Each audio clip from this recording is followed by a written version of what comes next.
So we're going to go ahead and get started. And I want to say greetings and welcome to the Women's Forest Congress CommuniTEA, celebrating and supporting each other.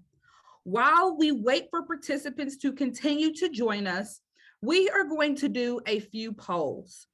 And so the first poll that we are going to populate on the screen is, what is your favorite tea?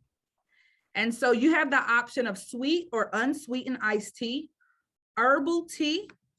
You have CommuniTEA tea, which is black, green, oolong, white, or yellow.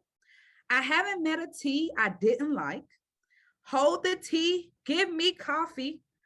Long Island iced tea, it's after 5 somewhere, right? Or other. And if it's other, you can tell us in the chat what your favorite tea is. Chaga tea, Yapin tea, Tazo wild spice orange, Earl Grey, unsweet iced tea, yerba mate, okay?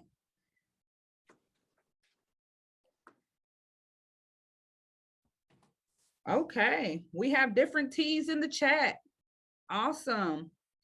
And if you all do not mind, for those who have a choice to select in the poll, if you do not mind to put your response in the poll, and we will show the poll.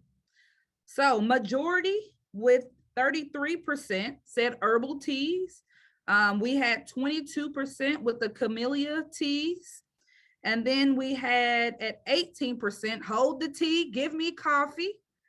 At 16%, I haven't met a tea I didn't like. And then at 13%, we had others. So those are populated in the chat box. So thank you all so much for sharing what your favorite tea is. So the second question is, what is your proudest accomplishment from 2021? And so I will ask you to put that in the chat box. What is your favorite or proudest accomplishment from 2021?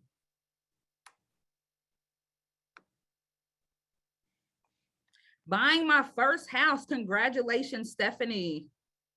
That's awesome. My new job as a forestry inspector. I just completed my master's. Speaking at the Partners in Community Forestry Conference. I lost 56 pounds. Wow, awesome. A baby phobia landed on my head. Keeping off 80 pounds of weight loss. Getting my job in the forestry sector. Completing a 3-year forest management plan. Someone said, me too, buying my first house, which came with a few trees, okay? Having the best mental health year, surviving another year, graduating from school, balancing everything, yes, staying healthy, welcoming our first grandchild. This is awesome. Moving my 95-year-old grandpa into my home and somehow keeping my sanity while working at home with a 10-year-old at the house and a husband working from home too. Helping all our senior forestry majors graduate and secure jobs, being named to the George Washington School of Business Women and Leadership Advisory Committee. Awesome. I want to say congratulations to each of you. This is amazing, and keep them coming. Although we're going to continue with our session, I want you all to still share with us your accomplishments. So please keep them coming in the chat box. So I am Dr. Antonia Farrell, the Assistant Dean and Director for Diversity at the University of Kentucky College of Agriculture, Food and Environment, and I am serving as the immediate past president for the National Society of Minorities in Agriculture, Natural Resources, and Related Sciences, also known as MANRS. I will be serving as your facilitator today. Today, I'm zooming in from Shawnee, Cherokee, Chickasaw, and Osage lands, and known by many as the state of Kentucky. Today, we have more than 250 registrants from all over the world, including Brazil, Canada, Colombia, Moldova, Nepal, New Zealand, Puerto Rico, Rwanda, South Africa, UAE, and the UK, in addition to the USA. As we enter this space today, I want to begin by reflecting on the legacy of Gloria Brown. Gloria was instrumental as we started the Women's Forest Congress at the start of our storytelling when she joined us to share her story back in July of 2022.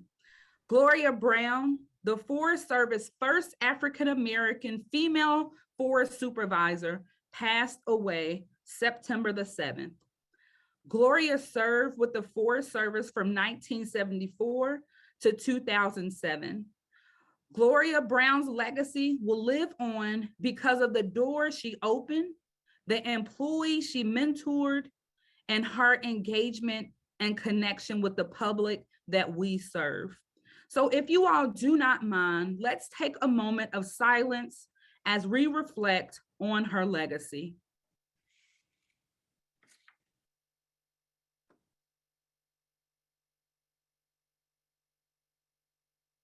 Thank you. So as we engage today, I ask that we create a safe space for all participants. We are celebrating women today, but we know that it takes allies from many different backgrounds to inspire, build, and empower. I ask today that we celebrate women by breaking these glass ceilings that women from across the world have shattered.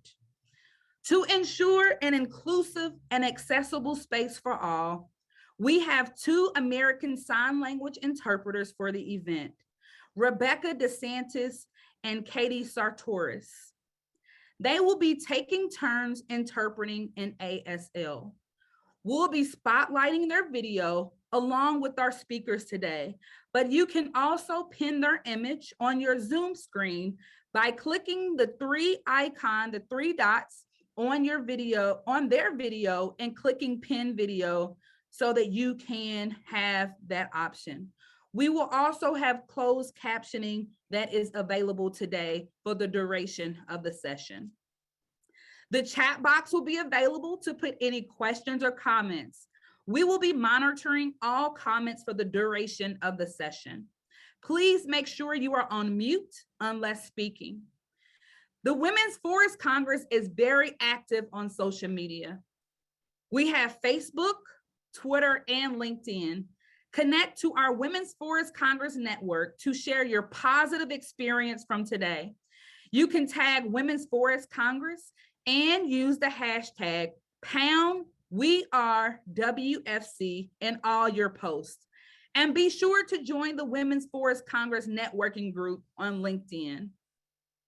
We also have the fantastic artists from Urban Wild Studio capturing the event today with visual graphics. We will get a sneak peek throughout the session and at the end of the session, and their final visuals will be posted on our Padlet site for you to download and share. We have intentional goals outlined for our session today. Today, we will focus on celebrating the Women's Forest Congress progress and align organizations and the power of storytelling. We will begin with the business of the Women's Forest Congress with an update from Liz Woodworth, the founder and CEO of Wood & Co. Consulting and a founding member of the Women's Forest Congress Steering Committee. An avid and practical environmentalist, Elizabeth holds the fundamental belief that efforts to improve our planet's health are most successful when the interests of conservation, public and private sectors intersect. She also believes that an organization's commitment to sustainability is only truly realized if it can be effectively communicated through their commitment. So I am now going to turn it over to Ms. Liz Woodworth. Thank you, Mia, and hello, Women's Forest Congress. I'm very happy to provide this update on behalf of the steering committee. We have been busy since our last event in September. We still meet every week, moving the Women's Forest Congress forward step by step, sometimes faster than others. We focused on how best to ensure a successful 2022 event, because that is in line of sight now, and I hope that it is on your calendars. We took a moment to really be thoughtful and provide a thorough review of our organizational structure and what resources we would need to make it a success. And with that in mind, and as actually most of you already know, we've decided to reorganize Women's Forest Congress working groups. Many of you have been active in our working groups over the past year, either as part of the stakeholder engagement, the content development, the meeting design and logistics, or communications working group. And starting in January, which I cannot believe is next month, the Women's Forest Congress working group structure will be reorganized to focus on the most effective and efficient planning possible for the inaugural event in October of next year. You can find the new structure on our Padlet site, and Amy, I think, has already posted that. And we have a couple of slides, a slide of what it looks like today, and then what it'll look like in January. The content development working group will now consist of 5 topical sub-teams, and those topics are the primary themes that we will address at the Congress. The stakeholder engagement group and the meeting design and logistics working groups will sunset, and those members can re-engage and redeploy in one of the content development working groups or other areas to provide their expertise to the planning elements. We so appreciate all of the work that's been done to date, and we don't want to lose anyone. So it's just going to be reshuffled. And the communications working group finally will evolve into a communication sounding board, which will help guide messaging and materials developed and media outreach for the October event as well. So if you're interested in volunteering or you have any questions, please reach out to us via email. The address is info@womensforestcongress.org, or reach out to me directly or Amy Doty directly. In addition to the working group restructure, I also wanted to tell you about our work to develop funds and fundraise. We engaged a professional fundraising consultant to assist us in raising funds to cover the costs, and they will be significant, we think, associated with hosting the inaugural Congress and also, of course, maintaining our momentum throughout 2022 and beyond. So be on the lookout for our sponsorship prospectus in early 2022. And certainly if you think you're part of an organization that might be interested in sponsorship, definitely get in touch with us. And finally, an update on the communication side of things, which is my passion. We continue to have powerful and resonating voices featured on our monthly blog. If you'd like to contribute to that, please let me know or email the info address. We also continue to gain momentum on our 3 social media channels, as Mia mentioned, Facebook, Twitter, and LinkedIn, and have a professional group on LinkedIn as well. So please follow, share, like, join the conversation, love, clap, applaud, whatever the emoji is they give you, if you haven't already. And I am thrilled to share also that we've been featured, as you'll see in social media as well as our website, in multiple publications over the past few months. You can also find these articles on the Women's Forest Congress on our Padlet site. So that's it for the business update. Again, any questions, send my way.